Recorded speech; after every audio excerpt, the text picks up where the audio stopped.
Hello viewers, हम पढ़ रहे हैं कक्षा 10वीं गणित की प्रश्नावली 1.1 का प्रश्न नंबर 5वां और ये आपके नए कोर्स के अनुसार है। तो प्रश्न यहाँ पे दे रखा है, जांच कीजिए कि क्या किसी प्राकृत संख्या n के लिए संख्या 6n अंक 0 पर समाप्त हो सकती है। तो हमें जांच करना है, तो इसको हल करेंगे। सबसे पहले हम लिखेंगे, यदि किसी प्राकृत संख्या, जैसा कि हमसे प्रश्न में कहा गया है कि क्या किसी प्राकृत संख्या n के लिए संख्या 6n अंक 0 पर समाप्त हो सकती है। तो हमने वही लिखा, यदि किसी प्राकृत संख्या n के लिए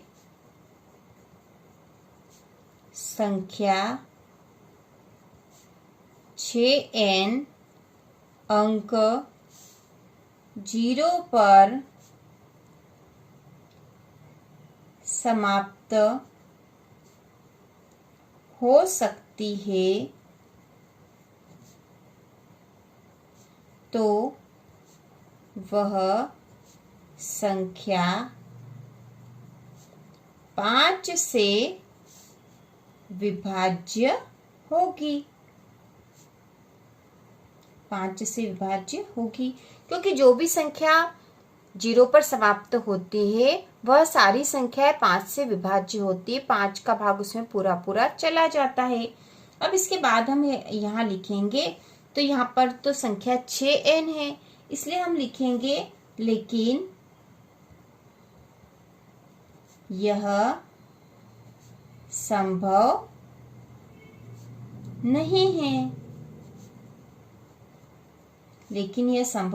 क्योंकि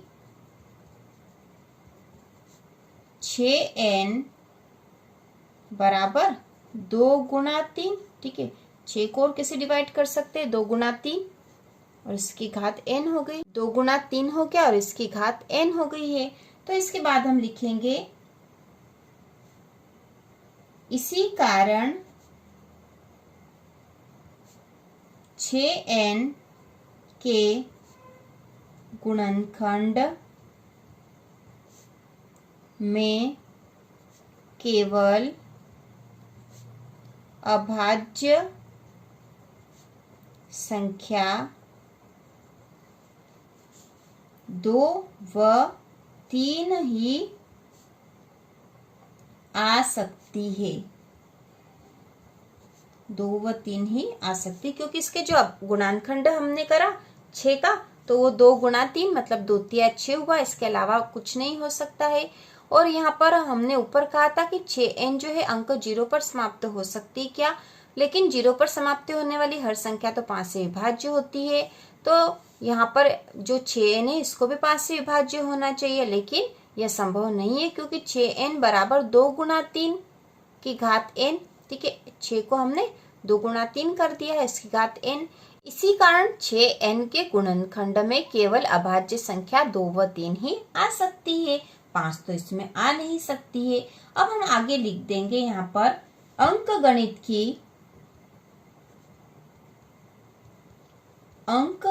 की आधारभूत प्रमेय के अनुसार,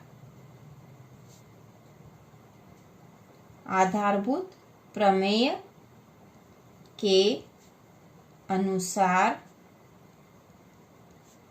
6n के गुणनखंड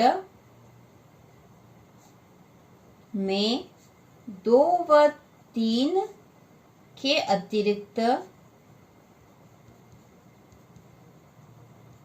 कोई अभाज्य संख्या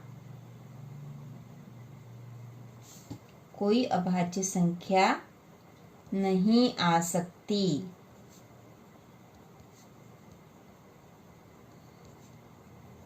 कोई अभाज्य संख्या नहीं आ सकती है।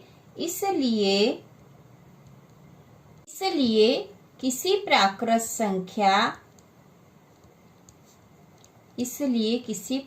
संख्या n के लिए 6n अंक 0 पर समाप्त नहीं हो सकता।